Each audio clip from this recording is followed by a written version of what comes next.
Hi, my name's Bronwyn Jane, and I'm the founder of the Psychic Mediumship College. And I'm super excited today to introduce a new friend of mine. If you haven't met me before, I bridge the gap between neuroscience and quantum energy through structured education, taking the woo out of the woo-woo world to make it really normal for everyone. And as part of doing that, I come across really interesting people. And most of the time, they just pass through my world and they don't stop. But not that long ago, I was fortunate enough that the person that you can see on screen booked a reading with me, and that was something really special that occurred in that reading. And as I was doing the reading, I knew that people needed to know about Emmanuel. And so, unlike what I normally do, I don't normally do these type of things, but it was like, no, we're going to spend some time, connect, and I want Emmanuel to share who he is so you can feel his energy and understand why I just had to do this. So, welcome, Emmanuel, to our little chat. I'd love for you to tell me a little bit more about you, share who you are, and what you do. Thank you, Bronwyn, and it's a pleasure to be here with you this morning. So my name is Emmanuel. I'm from France. I've been in Australia for 12 years now. I was born in Africa, in Ivory Coast, and I grew up in the southwest of France. Throughout my life, I'm coming from parents that are what we call, or who we call, globetrotters. So I spent most of my life traveling. When I came back from Africa to France, I've spent years traveling in a caravan between Spain, Portugal, and Morocco.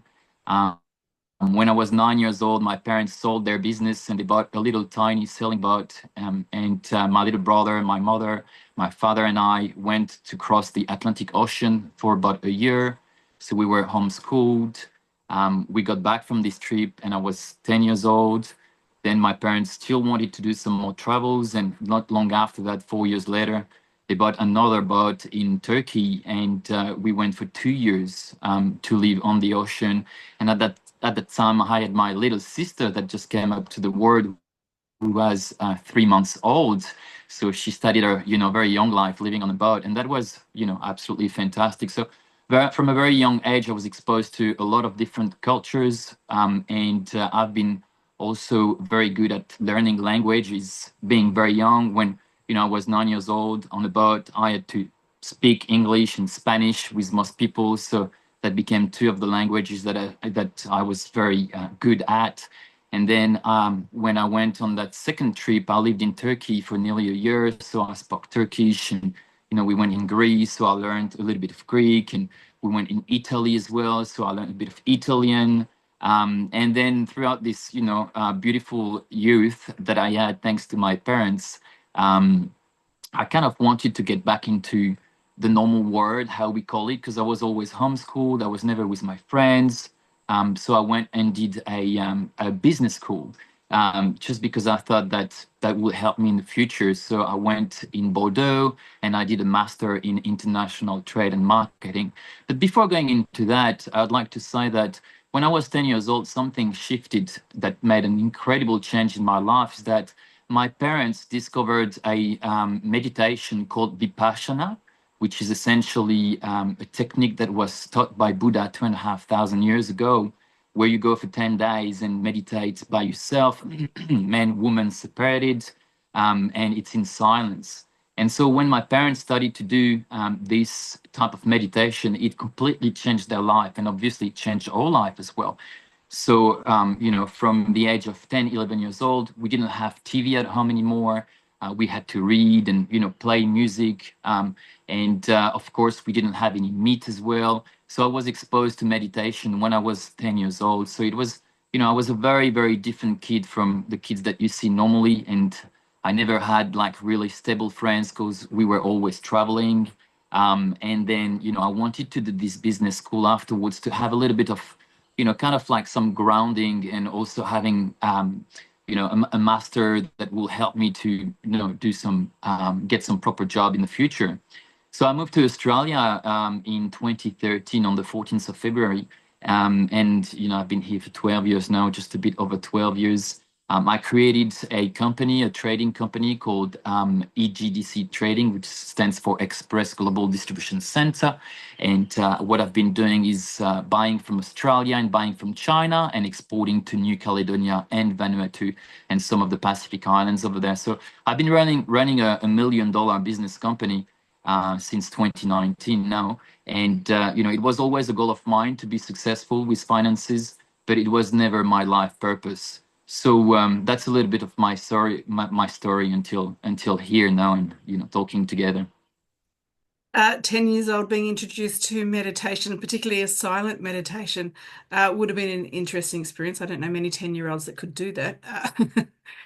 It's all they're all about action and noise and movement and this type of thing. So that would have been an interesting shift. Look, when just to be clear, they don't offer 10 days for kids. It's only 3 days or 4 days courses, and you're allowed to talk, but you're meditating, most of the time in silence. But yeah, I did the 10 days later on when I was an adult. But yeah, it was sensational. It's been very helpful, and especially when it came to studying and passing exams or situation where there is anger, and being able to come back to the breath and coming back to myself and being centered and grounded, and what we call now nowadays that mindfulness meditation, being really aware of that. And I also went, when was that, in 2011. I went to spend a week in the Plum Village in Bordeaux, where Thich Nhat Hanh in French, Thich Nhat Hanh, was teaching over there. Because he's got two places. He's had asylum in the United States, in California, and in France as well, a little bit close to border. And he's got these beautiful monasteries where people can go and spend time with him. I was lucky enough to spend a week there as well, and learning what mindfulness meditation is coming from his point of view. So I've had a very kind of like wide and open education regarding what meditation is and what mindfulness meditation is throughout my growth and becoming a man. But out of all of these, something sensational happened when I was probably about, I would say, 13 or 14 years old. There was this movie that came up called Living of Light that my parents went to see in the movies. And they came back telling me, "Oh, Emmanuel, we saw that movie where people don't need to eat and don't need to, some of them, drink anymore to survive. And they are in a fasted state. And they live for, a very long time, being the healthiest you've ever seen." And for some reasons, because I'm coming from this very open mind and open-hearted family and education, when my parents told me this, it was like, oh, to me, this is just normal. I don't think that I would not think why a human wouldn't be able to do that. So I got really fascinated about that. And in my early 20s, I started to delve a little bit more in this topic. And that's when I came to, read some of the material from Jasmuheen in Australia, who's what we call a breatharian. That word is quite specific when you hear it the first time. So it's essentially living out of breath only, or just the breath is feeding you, all the energy that you need. And so in 2019 in Australia, I co-created, not by myself because I needed a team, but the first Breatharian Festival on the Sunshine Coast. And that was, an amazing event where I had breatharians that traveled the world to come and be here. I had the main organizer of the Breatharian World Festival, called Nicolas Pilatz, who organizes the Breatharian World Festival in Italy every year. He came with his wife. And so we were able to introduce, how these people live in such fashion, in such manner in Australia. So I did a lot of fasting myself, and I've spent up to 3 months just being on liquids. I spent 2 times 72 hours without food, without water. I did lose quite a lot of weight back in the time, but I delved into this study because I was like, how all the ascended masters that we've been studying and we've heard about, all of them go through very long and extended period of fast where they don't, some of them, drink water anymore. When we talk about Buddha, when we talk about Jesus as well, up to 40 days, without water. So I was like, how is it possible to achieve this? And But when you've spent, up to 3 months just being on liquids, and for myself, having spent twice 72 hours without food, without water, and being just fasted as well before that, just on water, you're like, it's incredible the potential of the human body, but as well what's happening within yourself, like inside, mentally, spiritually, physically, emotionally. Being fasted brings you so much light, so much power that comes from, this divine love that you breathe with every single breath. And yeah, I really wanted to share this with Australia and with the world. And there are incredible people. We have breatharian people that live for a very, very long time without food and without water. But you also got sun gazer, and sun gazer, what they do is they look at the sun directly in the eyes, and the sun rays go through the iris and charge the pineal gland, and allows them over a certain period of practice not to eat and not to drink it, not to eat anymore. There is a famous guy in India that I was in contact with. Is the acronym of his name is HRM, the sun gazer, and he was studied by NASA for doing about 355 days without food.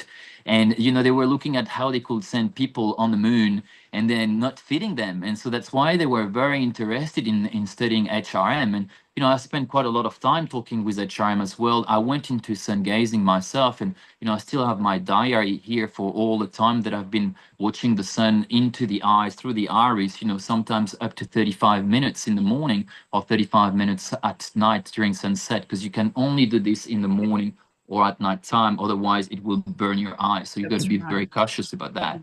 But Yeah, same thing, it's I another, actually say to sorry, him, I say to my students, I use the three fingers like as a when it gets above here on the horizon, stop, right? that's right.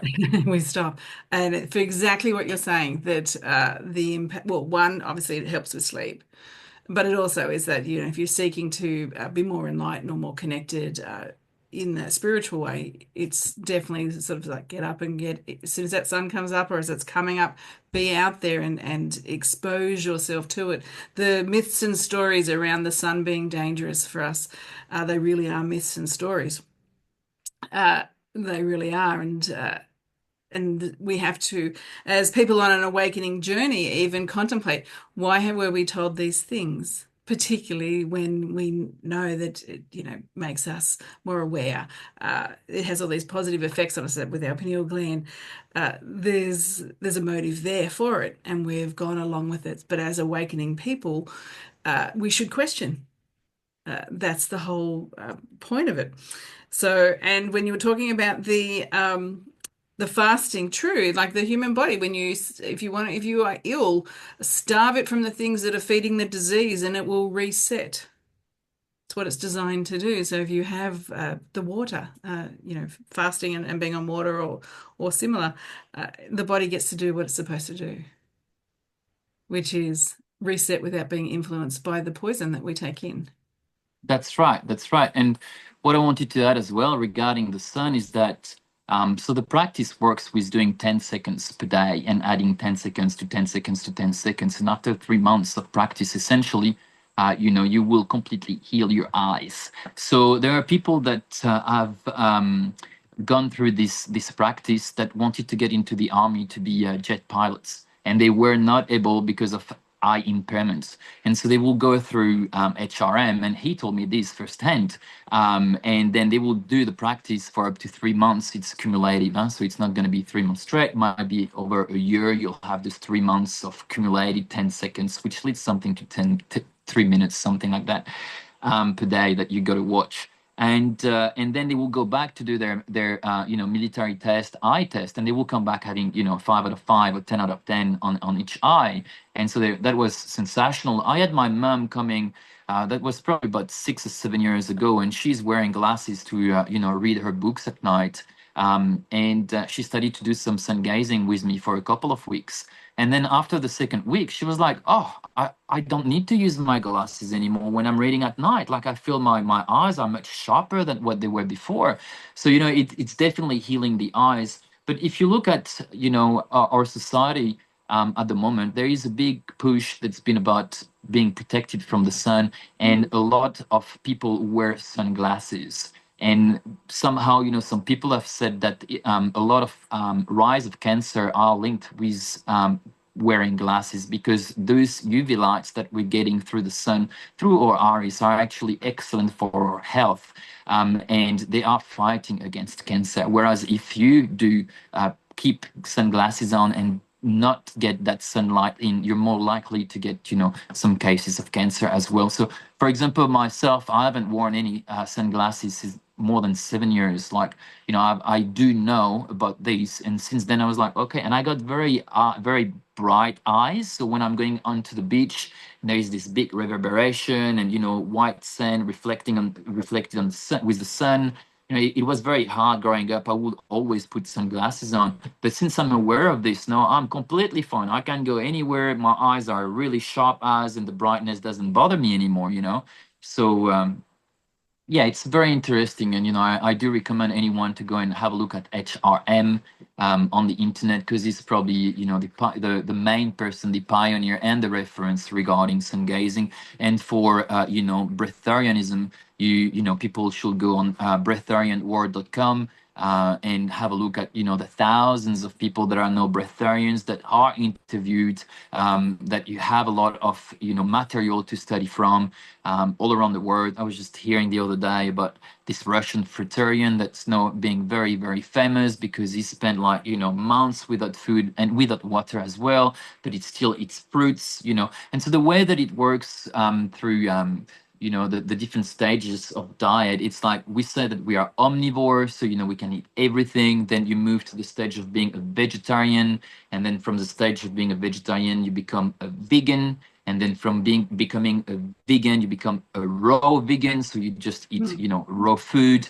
And then from moving to raw food you move to what we call liquids. You move to fruits, so you got the fruitarian stage, and then from fruit you move to monofruits, and then from monofruit generally you move to liquids, and liquids are going to be juices and all of that. But then you reach the next stage, which is called inedia. So inedia is when you can just drink water and still being the healthiest you've ever been, and that is a stage that you attain when you've spent 90 days just drinking water, and you've gained back weight, you look good, your skin becomes elastic again, your hair are growing very well. And for all the people I've been studying, because I've not been in this advanced age, that are doing some fasting in their 40, 50, 60s, suddenly they become back like young as much as they were like 20 years ago. And it's you can see it in their eyes, in the sharpness of their eyes, and the elasticity of the skin. Their hair's growing, and there is some brightness coming from within. And that's so that's going to lead us to the next point, which is a very interesting energy. That energy that is known from all ancient cultures since the dawn of time, and we call that energy Chi, or Prana in India, Yeah. Chi in China, Ki in Japan, Mana in Melanesia. It has like all sorts of names throughout all times. And so when I did all the studies about breatharianism, I was like, well, how is it possible that you can live and you do not have any calories? Like, how is that possible? And so, of course, in the word breath, there is air. In the word air, there is energy for us. And if you look at us as kids, the first thing that we do when we come out from our mommy's tummy, we breathe air. That's the first thing that we do. We don't have food, or we'll have milk afterwards, but that's the first stage. So in the air that is around us, there is this energy that we call chi, or life force, that we call it, more in the Western world. And I delved into this science there, because it was like, there must be more behind, like who has been studying this. And you go into your TCM, traditional Chinese medicine, and that's where you see all those people that have been studying for thousands of years this energy, and you go like, wow, that's incredible. And so that's when I went into Tai Chi. I went into Qigong. And I was like, okay, so you get this, you have more energy into your body, people live younger, longer, and still look very young. And then I was like, wow, that's incredible. But then I was like, oh, there are some masters that have mastered this energy in a way that they can show skills that are coming out of the extraordinary. And I looked into that and I was very curious. I was like, hold on, how is it possible that a man that has accumulated so much energy into his body is able to heal other people by sending his own energy onto other people? And this energy is called Chi.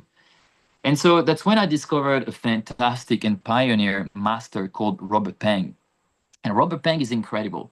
He's from Vietnam. He's got a very beautiful story on how he became who he is thanks to his master. But he was a kid with difficult health issues. And one master one day saw him and kind of put him to the test. And, he responded positive to the test. And then he took him under his wing and he went to do some fasting. So he went into a cave and he spent 40 days in a cave just drinking water and being in darkness. And when he came out from that cave, he's explaining that, he could see people's energetic field, some reasons he could, when he was bringing his hands towards someone, like his energy will go and like, kind of like send a bit of electricity to these people.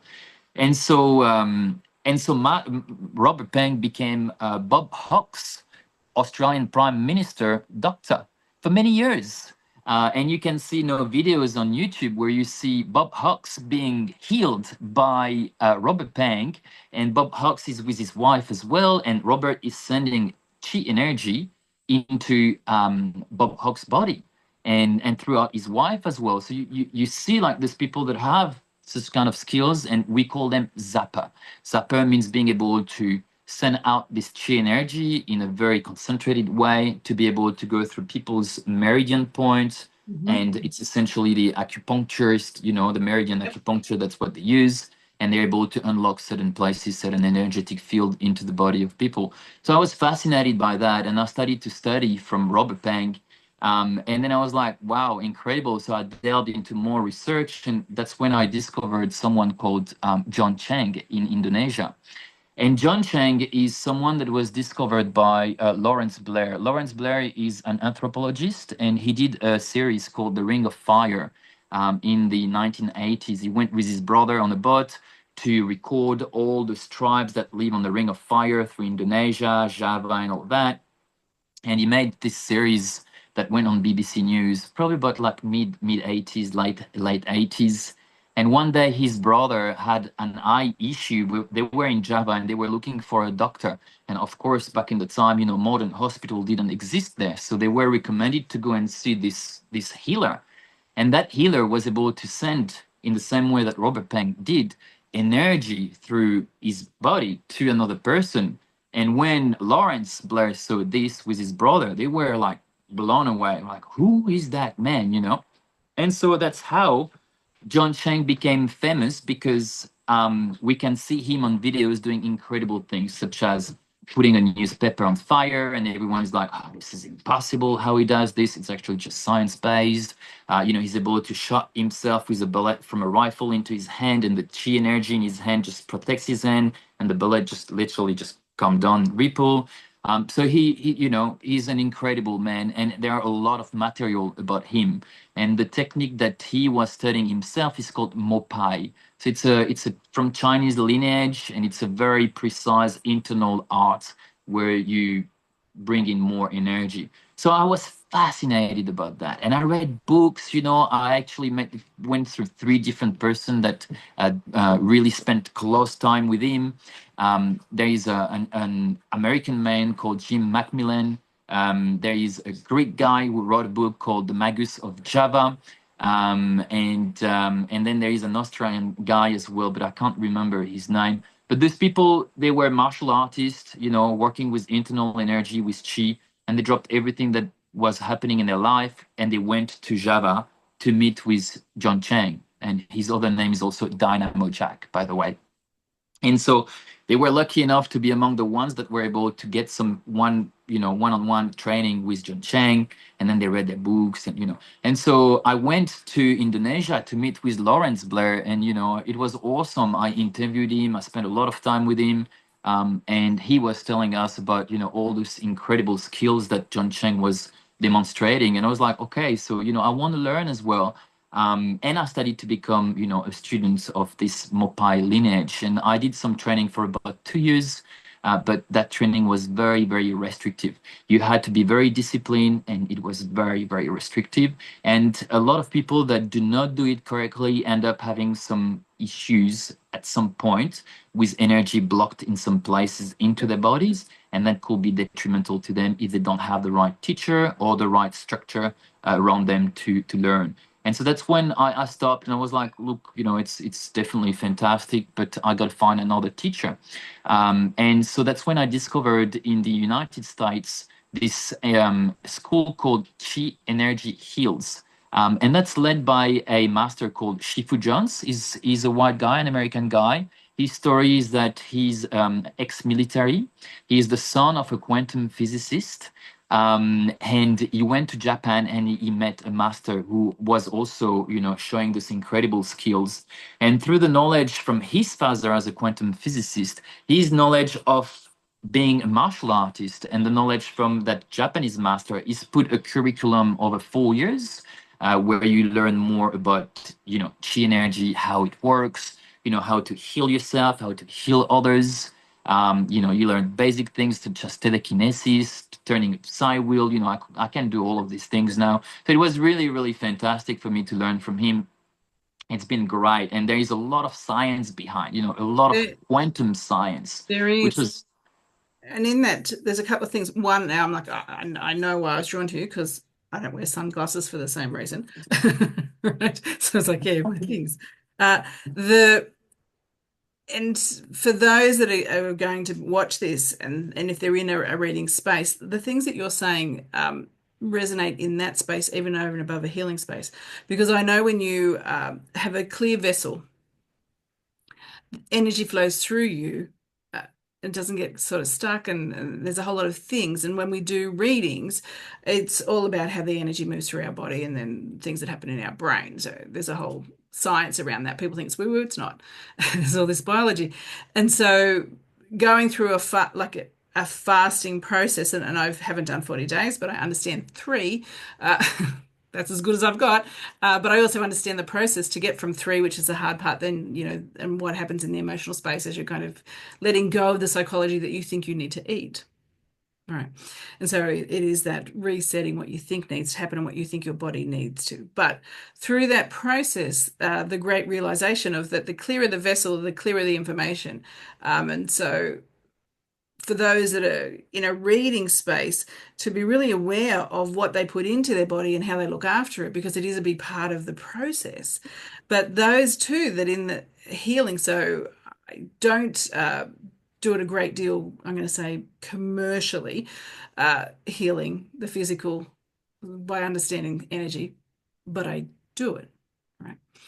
Um, and that once again, if your energy is at its highest, the higher frequency it can be, it's got the momentum, and we're tapping into the right energy, anything is kind of possible. Like it really is. And what we think, as you said, the basics of being able to move something without touching it, people think, oh, that's awesome. And it is, right? But compared to everything else that can be done, it is elementary. it is, yeah. And it is really understanding on that quantum level, which is my favorite space to be. All my students know that. I'm forever going on about it. It's like start looking at the world from the quantum space. Look at it there, and then everything changes. Stop looking at it. It's like what you think this is. It's not what you think it is. And then once you start to move through life with that awareness of looking at it from a quantum space, then as I said, anything is possible. So I can understand the passion um, that you have within you when you share your story, and it's palpable. What I want to ask you a question in that, because the passion is palpable. What keeps you connected to it? Because you've invested what sounds like decades, right? You've really Mm. since you were 10, right? When your world changed. So what keeps you connected to your passion?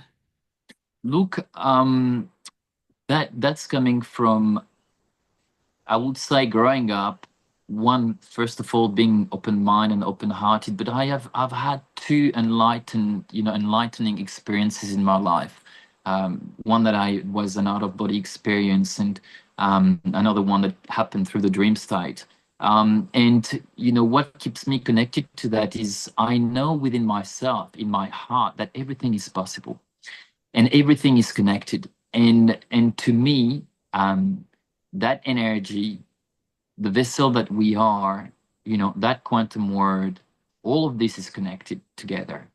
And essentially that's why I'm putting all this work within myself and sharing it with others, because I know not only in my heart but also mentally, scientifically, quantumly, that everything is connected through that. And I am just a vessel. I'm connected to this, and I'm here to experience this, in the best way. I know that this the power of this chi energy is incredible. It is incredible. That energy is also harvested by, can be harvested by certain technologies, and be used to be transformed for, different type of machines and things like that. But also for ourselves, it is incredible the power that it has for us to be aligned with who we are as spiritual beings, living this material, physical experience here in this life or in this incarnation. So I would say that's what keeps me connected to it. And of course, the health, there is nothing better than waking up, being happy and feeling that your body is healthy and knowing that everything is connected, like that makes you feel so small, like a piece of dust in this universe. But at the same time, you're just part of this rich tapestry, and we are all one. We are all connected through that. Yeah. One of the person that has really fascinated me, through all this research is Nassim Aramain. And he's a quantum physicist, and he's an ex-breatharian as well. So you'll find him on breatharianworld.com, and he's got a lot of interviews where he shares how he got to be in this fasted state for a very long time. And the way that he got through that was actually through the yoga of the tongue, and through putting the tongue behind the throat. It's called Keshari Mudra. It's in India, and you stimulate what we call the Amrit, or the drop from your pineal gland, which is called the nectar of the god. And he was practicing this, and then he spent a lot of time being fasted. We're talking, months and months and months without food, without water sometimes. And he explains very well how this quantum world that we live in is connected through black holes. And Yeah. he's a very, very interesting person, that I've still looked at all his work, and he's currently working on great things that are going to bring, hopefully, free energy for the planet, extracting antimatter from black holes. Yeah, it's a very fascinating topic. It's it is like hence with the conversation. What's is what do you think is the biggest misunderstanding that you've come across when you've been sharing sort of what you know with people about whether it be fasting, whether it be about chi energy? What's the biggest misunderstanding that you think people have? Look, I don't know if I can qualify it as being a misunderstanding. I think that the problem comes from having an open heart and an open mind.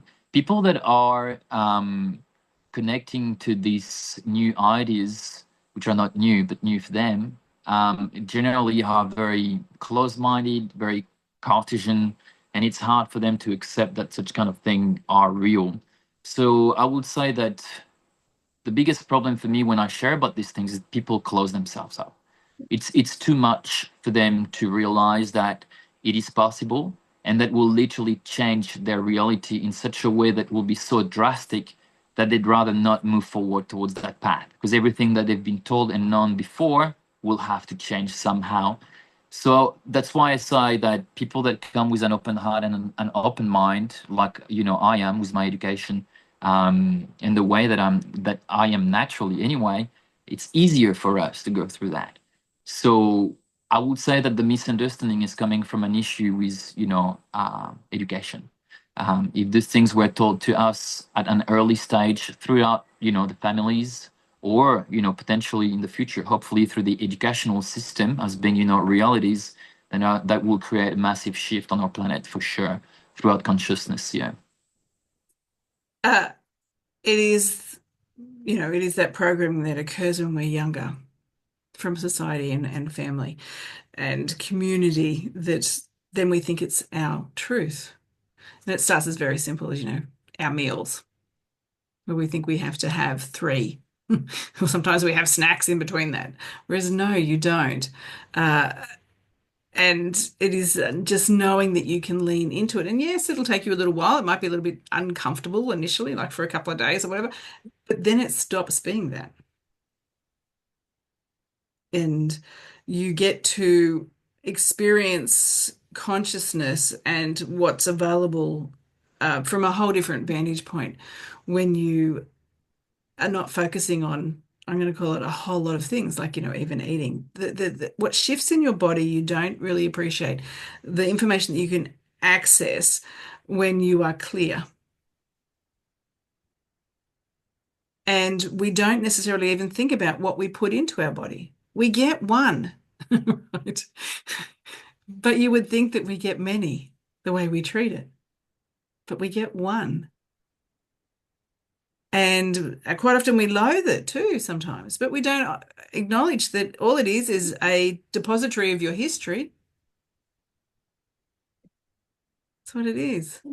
Mhm. Um, and I think also when I asked you that question and you were answering it, the other thing that came to mind was, and we saw it, a couple of years ago with everything that happened in our globe, the realization that what you thought was your truth is not your truth now. And what happens is foundations get shook.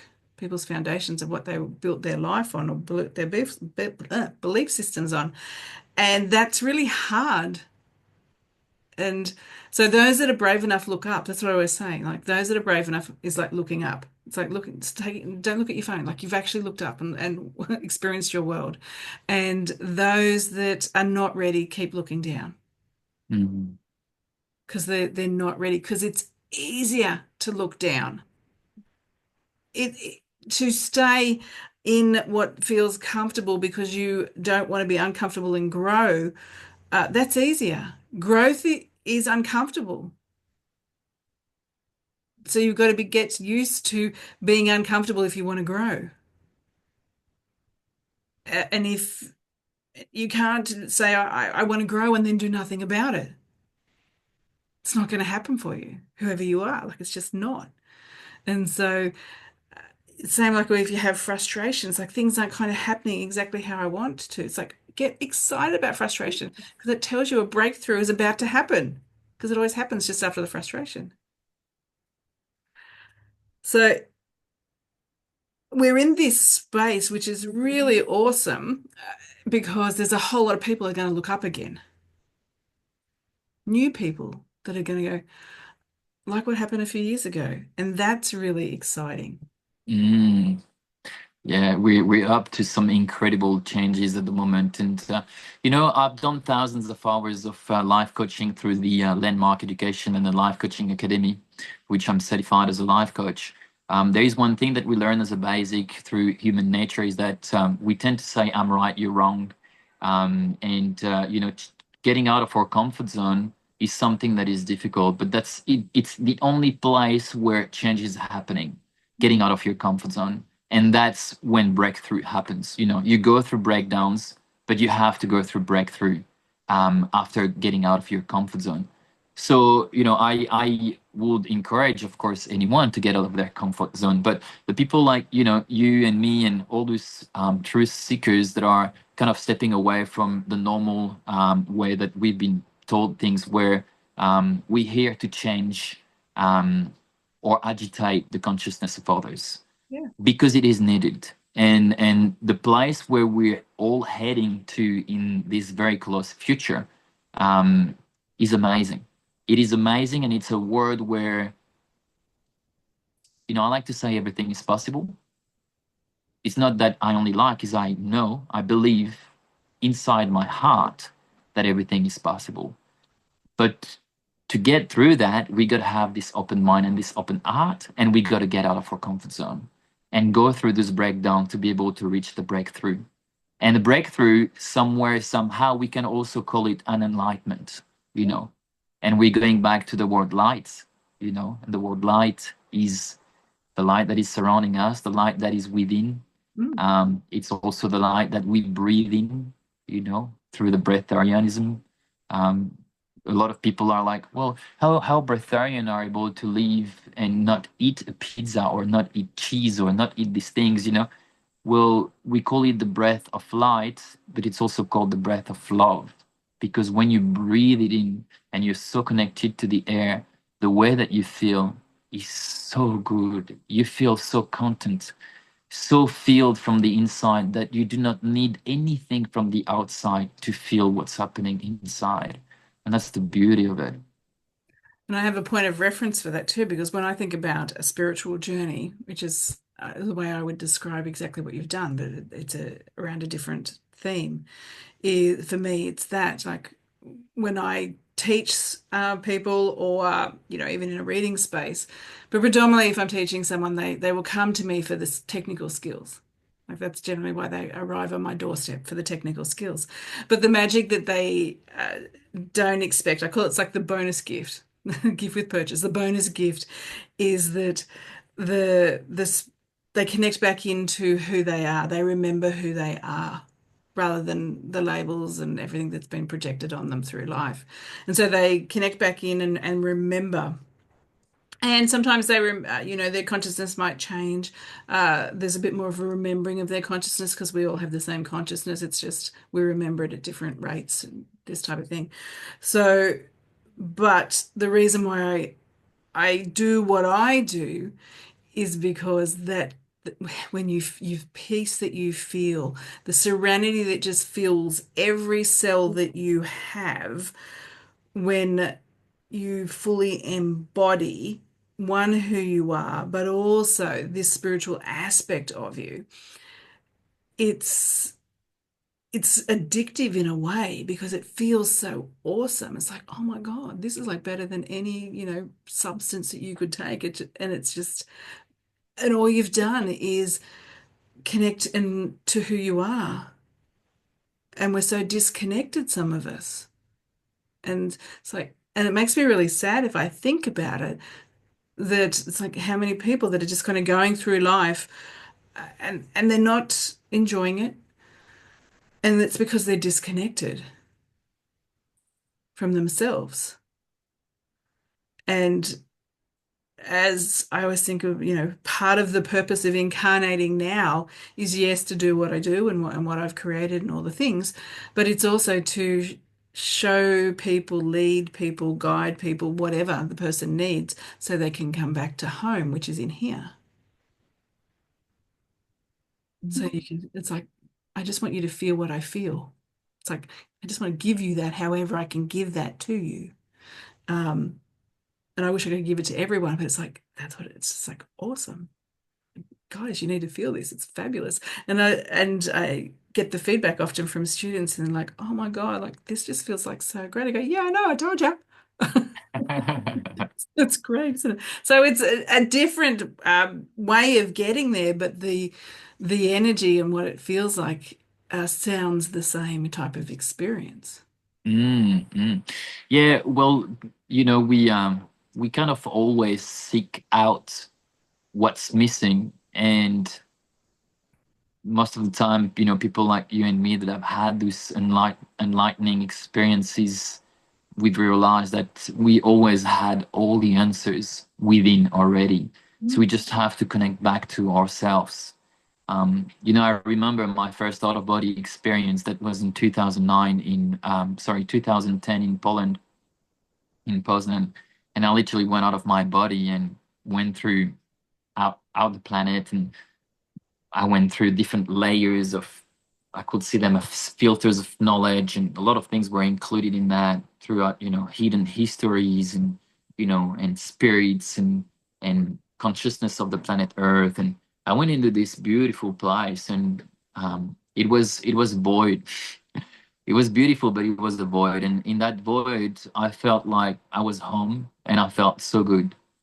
And then I understood and felt within the deepest part of my heart that everything was connected and everything was possible throughout those connections. And when I came back into my body, it was like a sudden clack. Like I came back like this. It was the middle of the night. I literally could nearly not sleep for probably about 2 months after that, because that power, that energy I had in me was so strong and so incredible. My parents freaked out. Like my friends freaked out. They were like, you turn insane. I was like, no, no, I know everything is possible. And everything changed my life at that time. I became really good at what I was doing. And I knew that I just had to put the effort in anything that I wanted and I'll be good at it, because everything is possible. Once you've lived this and you know that deep in your heart, then you're like, well, bringing down life, I'm just so happy to be here every day. And I know that everything is possible. And we are creators of this world. And the way that it works is through our consciousness. And that's probably one of the reasons humans have been so much blindfolded or intentionally blindfolded, is because our consciousness is so powerful in terms of what we can do in this quantum world. The more of us think and feel for peace, the more peace will happen. The more of us are divided and think about war, the more war will be happening. And so there is a little bit of a back control somewhere, somehow, for us not to be all one, because it's easier, there's always this science says divide to conquer. So the best way to manage us or control us is through division. So, they don't want us to be in harmony. But once we've had these experiences of selves and gone out there or felt who we are as, a spiritual being having this, human experience into this physical reality, life is so amazing. It's so beautiful. And it's the powers, the skills that we have as human beings are incredible. Look, we talked about breatharian, people are doing telekinesis, yourself, you're a medium, you're a clairvoyant. There are so many people that have got this incredible skills, telepathic skills, um, this chi master that are able to emit energy from their body to another person to heal them, like all these things. And then you go, well, you got the dream walking state as well, when you can go into your dreams and see what's happening, in between the words. And you got people that do remote viewing. Remote viewing is incredible. It's been declassified in the late 1990s, and it was used by the military for over 40 years in the United States. And all the guys that have done that all their life, well, when they retired and remote viewing was declassified in the late 1990s, and they've only done this in the army, they started to teach remote viewing to others. We got a very famous guy in WA, who's an ex-US military, and he teaches remote viewing, and he's got incredible credentials. So remote viewing, being able to see anywhere in space whatever is happening right now, or being able to see whatever has happened in the past, at a certain time, or also being able to what they call remote influence, so being able to change or alter the course of history by altering what's happening right now. So all the skills are incredible. To me, it goes beyond imagination. There is one frustration I've had as a kid growing up, is that I was told that fairies were existing, and Santa Claus was existing, and like all this, the little mouse that comes and picks up your teeth under your pillow and gives money, leaves money under that. All these things were fascinating when I was a kid. And then suddenly I was told, or I was told, probably from my cousins before, because they were older, that it was not true. And when I learned that, I was a kid, I got so angry. I was like, how am I going to be able to trust the adults now if the most beautiful things they've told me that I'm believing in are not true, you know? So now that I've grown up, I've gone through that stage. I've done a lot of, psychoanalysis about myself, and I've put some what we call strong suits on me, like protection. And one of the main protection I put on myself when I was a kid was like being independent, because I can't, I can't trust anymore into the adult world. But now that I know how the world is, at least probably just 1% of how it looks like to me, in this rich tapestry, I would say that it goes beyond imagination. It Mm. goes beyond fairies and Santa Claus. The skills that we have as human beings are incredible. What's happening in the quantum world regarding the fact that everything is connected, that there are different realities happening simultaneously, that we can jump into a reality by projecting our consciousness into this reality we could, that we can go back into past life to get skills that we've had in different incarnations to bring them back into this reality.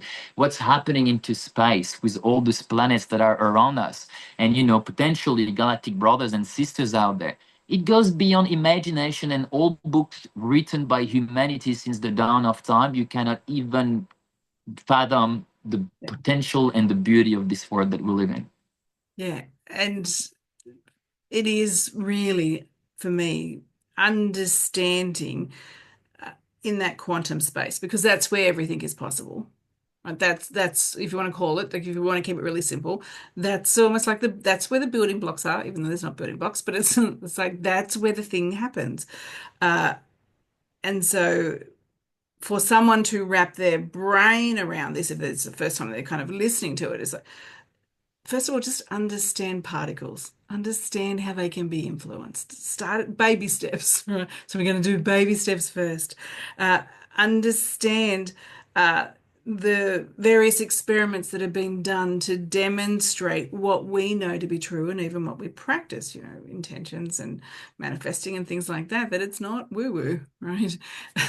So understand that these things they can be quantified, and then go beyond that into that space where it's going to stretch your mind a little bit more. So if these are the first time you kind of hear this kind of conversation, go down a rabbit hole and just Google, some quantum experiments, and um, there'll be three or four that'll come up that are pretty dominant, and then try and understand them. Start there is what I say. And once you wrap your brain around that, then you'll be able to then go in a bit further and then appreciate that we our limitation is just our humanness, really, what we think is possible. That's where the limits are. As far as when you are creating something from the starting point, which is in that quantum space, you can create anything, really, because that's where you start from. So it's really about what do you think you can create. It is this personal development and mindset that we have to be aware of, because that's where we're playing small. Uh, that's where things can hold us back. It's all in our mind and what we think is happening and what we think our reality is.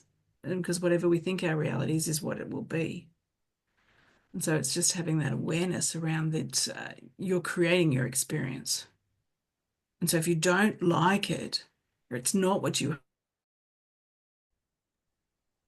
Sorry, I think you dropped down there. did. So I'm just going to continue and they can patch it together.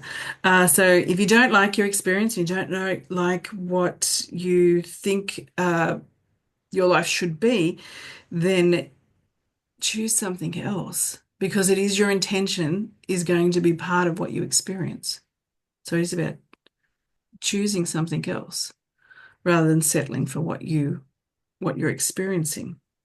I'm going to ask you another question before we kind of run out of time. Is um, if you had to tell your younger self, even though your younger self sounds really awesome, right? What kind of lesson do you wish that you knew sooner, or wisdom or advice that you would give yourself? Look, when I had my first enlightening experience, um, I came back with everything is possible. So that will be the advice I'll give to myself as a kid. I was lucky enough to have my mom always telling me, when your mind cannot find the answers, listen to your heart. So I'm a very heart-centered person, and I know when the answer is right by asking my heart. But that lesson that I had from knowing and feeling, because it's two distinct things. The knowing is the mental understanding, and the feeling is very deep inside you that everything is possible. Yeah, that's what I will give that to any and all the kids in this world, for them to know that everything is possible. Don't be limited by your mind. Don't be limited by adults. Don't be limited by anyone, because everything that you want to achieve, you can. And it's just about you, and it was always about you, and will always be just only about you. And all the answers are inside of you. So that will definitely be the first advice I'll give myself and all the kids of this world. Well, and what a great takeaway too for anyone that's a parent That's or right. going to be a parent. It's like what are my limiting beliefs that I'm putting on my child? How am I, Mm, the things that I haven't dealt with, that are still sitting within me, my fears, whatever they are, what am I projecting on my child? And not, we always sort of want them to be more. It's a common theme that you see all the time. But then we don't show up that way in the way mm, that we parent, or even if we're teachers, mm, we coaches for, sporting teams. So what are we doing with the young ones to restrict them? mm, Because they arrive with such wonder mm, and such belief, and they do, they do believe that anything is possible, and then we take it off them. mm, We actually take it off them. We have a whole lot of awesome reasons that we have told ourselves that is justified, but we take it off them. mm, And so, if you are a custodian of a young person in some form, catch yourself and go, one, what am I doing to them? But also, what am I doing to myself? Because you're also doing it to yourself, whether you realize it or not. So, great awareness does create the opportunity for great change. mm. That's right. And I've loved our chat. I could talk to you all day. And likewise, it's fascinating. uh, how could someone connect with you, and how could you serve and help them if they want to connect you? So, in regards to services or teachings or offerings that you have. Look, so I've created my company called Living Light. It's living-light.love, 3w.living-light.love. And I do offer online training. I will be what you call an international health coach. So I do have clients in France. I do have clients in Australia. And what I am doing is that, throughout my understanding of what the life experience is, I divide my approach into four stages, which is the holistic approach of what I would say the life experience. So the first stage is, the spiritual body. The second stage is the emotional body. The third stage is the physical body. And the fourth stage is the mental body, and how to deal with each body to be able to live the best experience as a human being. So I do online coaching, and I'm doing so. All the services that I'm offering, essentially, I'm doing personal training. So I have a dedicated app where I put training workouts for people on a weekly, monthly basis. It comes with meal plans as well. I assess if they're doing good with the training, and it's a very nice, well done app. Um, I offer, nutrition advices as well, depending on, where they're from, what they do, what they like to eat, what they can't eat, their blood type as well. And then I do Qigong also training. I do meditation training. I do breath work training. And essentially, I put all of this into one package. Generally, my clients go for a 5 hours package, and I go through, the life coaching side of things and seeing where they are at and keep setting with them goals. And then I do a bit of training in Qigong, a bit of training in breath work, a bit training in meditation. And I put a meal plan for them, and I put an app dedicated for them for training if it is what they want to do. And essentially, that's how I do interact with my clients. I'm also doing workshops. I got two workshops coming in. I got one at the end of the month on Stradbroke Island. for a festival called Love Fest, where I'm going to be teaching Qigong. So I'm specialized in medical Qigong.